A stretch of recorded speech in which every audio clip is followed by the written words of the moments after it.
This is the 100th anniversary. 2016 is the 100th anniversary of the 1916 Easter Uprising. A lot of times when people talk about Ireland's independence, they'll say that's when it really started. There were a whole bunch of rebellions before that, but after 1916 and that Easter Uprising, where much of Dublin was destroyed in a violent uprising, then Ireland became independent. And that's the way they talk about it in Ireland as well.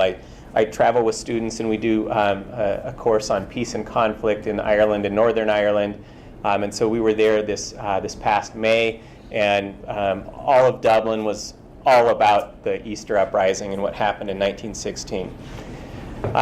But I want to look at the nonviolent side, and I'll argue that there was a lot of nonviolence in Ireland's independence movement. And if that's the case, then why wasn't that more prominent? In some ways, we can think of this as, if it was a useful tactic, why didn't people use it? And I'll argue, actually, they did use it. We just don't talk about them using it. And so that's part of what I want to talk about today. But that also gets at, why don't they talk about them using it? Why do they talk about the Easter Uprising and the violence that happened as being a crucial part of Ireland's independence? And that's the sort of more theoretical or academic side of what I'd like to talk about a little bit today. It's the sort of constructivist ideas about how we perceive things. And if we perceive things as being effective or not, then we'll act like that. And if we act like that, then we're constructing this reality. And that's in large part what has happened in Ireland. A quick example of sort of how people remember Ireland. At the 50th anniversary, Eamon de Valera, who was then in between slots as president or prime minister, so he wasn't actually serving at that time, the 50 years after, but he said at the 50th anniversary, he said, "This Easter we are bringing to our minds the Easter of 50 years ago and are seeking to honor the men who at that time gave or risked their lives that Ireland might be free. Their single-mindedness and unselfishness, their sacrifice and the sacrifices of others who gave their lives in the uprising inspired the national resurgence which followed. Time has proved these men to have been prophets. They foresaw what few could have then foreseen. And to their foresight and to their insight into the hearts of our people, under God's favor, we owe the privileges we enjoy here today." That sort of presidential level discussion about the Easter Uprising reflects a lot of thinking about how important violence was, how important the sort of small group of people who took up arms really was. What I'd like to do is quickly touch on this sort of traditional narrative of Ireland's independence. And the traditional narrative usually goes something along the lines of, the Irish have been resisting foreign occupation for a really long time. Brian Boru is the sort of first Irish king who drives out the Viking invaders in 1000. And so in terms of Irish nationalist mythology, they'll go back to him as a sort of key hero there. And of course, it was a war that they fought, and there's these battle mounds that are supposedly the mounds of all the dead people that they killed to try and drive out the Vikings. Again, a very violent process. And more recently, these rebellions here, 1798, 1848, 1867, are uprisings that happened in Ireland's history that were relatively bloody. That is, they were violent episodes where a few people said, we're going to take up arms. They killed other people. They usually were killed themselves or thrown in jail and then executed. And the story of 1916 is often told within this traditional narrative of there's these rebellions, and then we have the Easter Uprising that sort of connects with the Catholic tradition in Ireland of finally we have salvation. Easter comes, and now we're an independent nation because of this Easter Uprising. We had all these other rebellions that were leading to this. What I'd argue is that there is a sort of alternative or nonviolent history that's more important to Ireland's independence. And that comes about in a number of ways. There are a number of things. First is this idea of mass rallies, or different people would call them monster meetings, because there were so many people at these that eventually led to Catholic emancipation. These started in the late 1700s, so 1782, there was an Irish politician who was a Protestant, but he was trying to create more independence of the Irish Parliament. That was, again, mainly for Protestants at that time. But the way he did that was he had these monster meetings, these big rallies where he got people together, and they all signed on to this convention that said we should have our own parliament and that shouldn't be subject to the rule of England, that we should be independent. And in 1782, they held a series of these. 3 months later, Parliament responded by saying, okay, like there's overwhelming popular pressure for this, we're going to allow it. And so in 1782, they actually did have their own parliament, and it was independent of England. And so the Nonviolence actually created something that worked well. They had a measure of independence. And then, as you saw on the previous slide, there was the 1789 rebellion that said, no, we should be completely independent.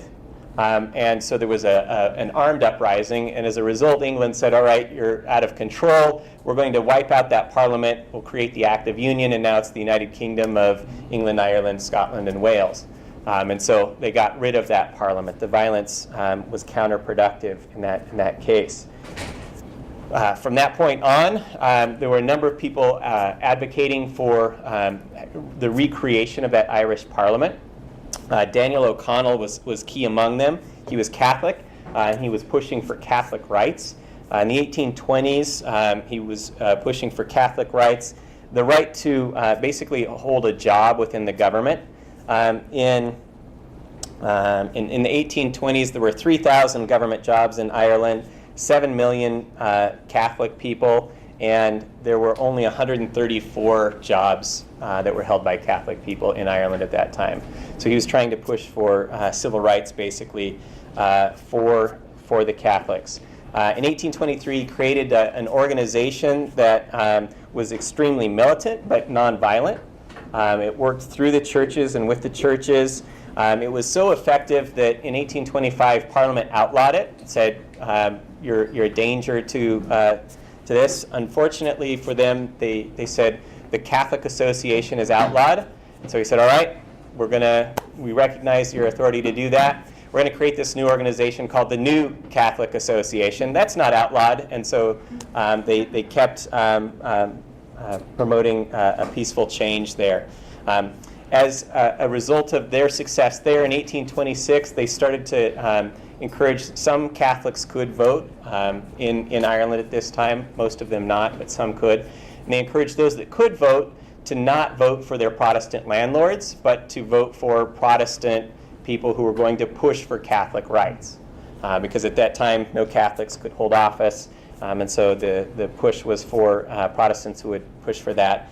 And they won a number of those elections. And so O'Connell said, this is a really effective strategy. I'm going to run for office.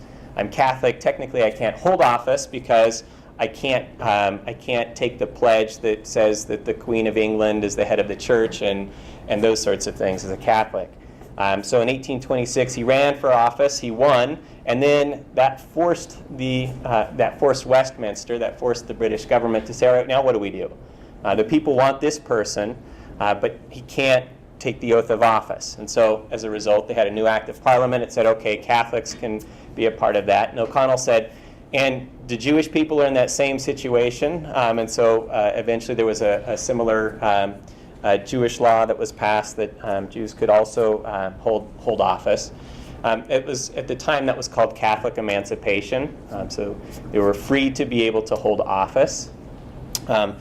Building on this, he said, all right, now we've got Catholics who can hold office. We're going to push for bigger changes. We're going to mobilize these people into the government system. And this is where we get this term of monster meetings. He held these monster meetings. There were 800,000 people that came to one of the battle sites of the High Kings of Ireland to sort of connect with that ancient history.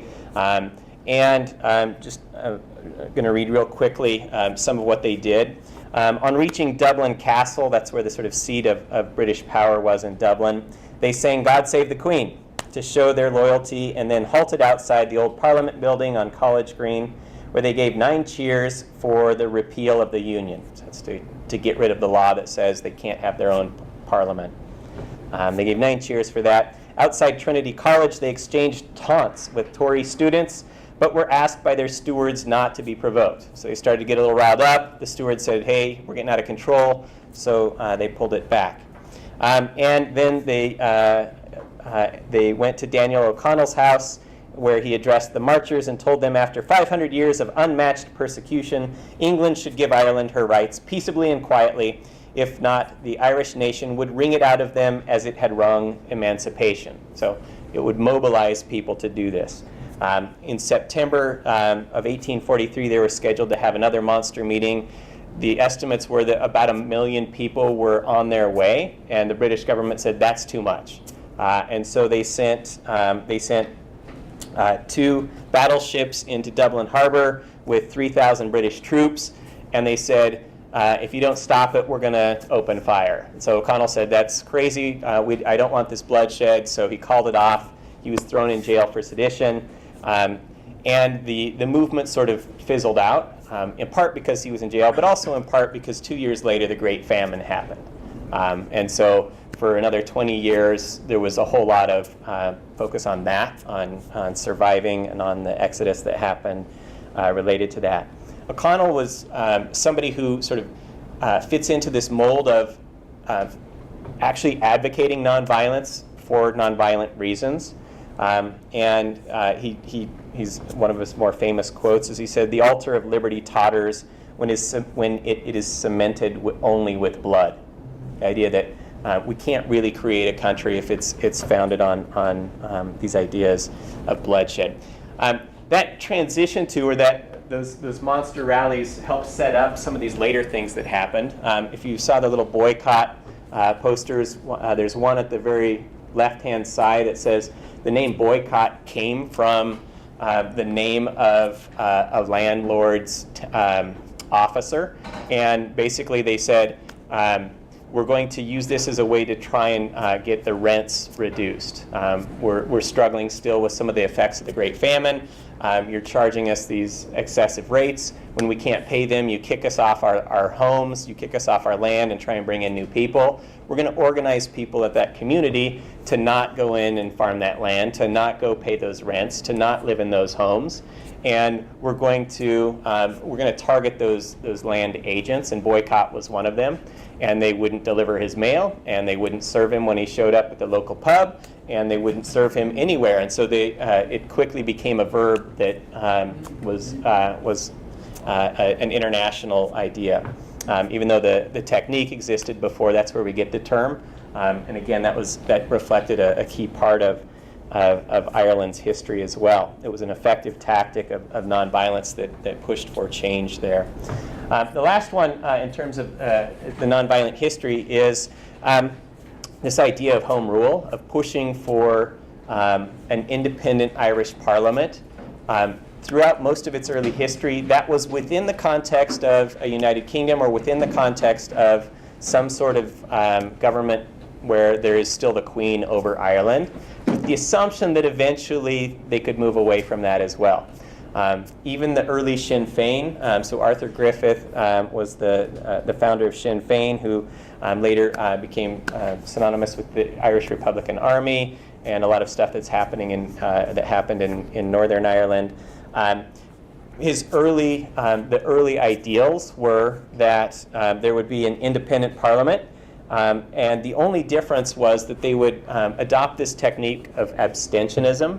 So people would be elected into office under the Sinn Féin party into Westminster, so into the British government, and they would say, you're not a legitimate government here, so we're not going to sit in your parliament, we're going to sit in our own. And that was the primary tactic that Sinn Féin had at the time. Again, it was nonviolent, and it was fairly effective. That all sets up what is happening in terms of Ireland's independence movement. The Home Rule Bill was passed in 1886. Sorry, it was first put forward in 1886. It didn't pass. It was put forward again in 1893, and it passed the lower house but not the upper house. And then it kind of stalled. And in 1910, a new Liberal government went into office. but they were weak and they needed a party to align with them for a coalition. The Irish Parliamentary Party aligned with them, and they said, we'll be in line with you, but you've got to pass home rule. You've got to let us have our own parliament. And they said, okay. The problem is the House of Lords right now can veto anything. And so the first thing we need to do is we need to take away that power from the House of Lords because they're a more conservative group. So the Irish Parliamentary Party worked with the Liberal Party. They passed the Parliament Act. And it says, and it's still the case today, that the House of Lords can't override something that the House of Commons does. They can delay it. At this time, they could delay it for up to 3 years. So once that went into effect, Ireland knew that it would have home rule. It would have its own parliament within 3 years. They knew that the House of Lords would keep delaying, but the House of Commons would keep passing it, and it would go into effect. That's important because that happened in 1911. And so they knew in 3 years, we're going to have home rule. People in the north of Ireland said, we do not want that. And so we're going to get ready for that. We're going to resist that violently if necessary. Another key element of that date is the bill was going to pass September of 1914. In August of 1914, England went and declared war on Germany. And so all of that stopped. Even though the Home Rule bill had passed, they said, we're going to wait. And so it set up a separate Ireland with a separate, and the sort of issue of Northern Ireland would be discussed later. But basically that framework was set up by 1911. So then in 1916, you get a number of radical nationalists say, if we keep letting things go this way, we're going to have our own parliament, and it's going to take a long time. We've got to take the lead. We've got to do something violent. And so they have the Easter Uprising. Nothing really happens as a result of the Easter Uprising. The worst of it is that when the British respond, public opinion starts to shift away from the British and towards Sinn Féin. And again, the Sinn Féin position at this time is still, we're going to have our own government here, but they're not advocating violence. That doesn't come until about 1918, and members of the IRA sort of push them in that direction. And the real violence doesn't happen until 1921, which is pretty close to the end of this era. This ends in 1923 after about a year-long civil war, and the end result is the exact same thing as that Home Rule bill. You've got a separate Northern Ireland that gets to decide if it's going to be a part of the Union or a part of Ireland, and you've got an Irish Free State that will eventually have a long process to decide if they want the Queen to be their Queen or if they want complete sovereignty. And so, again, all of that was established by 1910, 1911, and all of that was a result of these parliamentary and nonviolent popular mobilization efforts. The violence interrupted it, and it happened, but it didn't change anything that was going on in Ireland. All right, I'm out of time, so I'm going to stop there and see if there are questions after we have our next presenter. Right?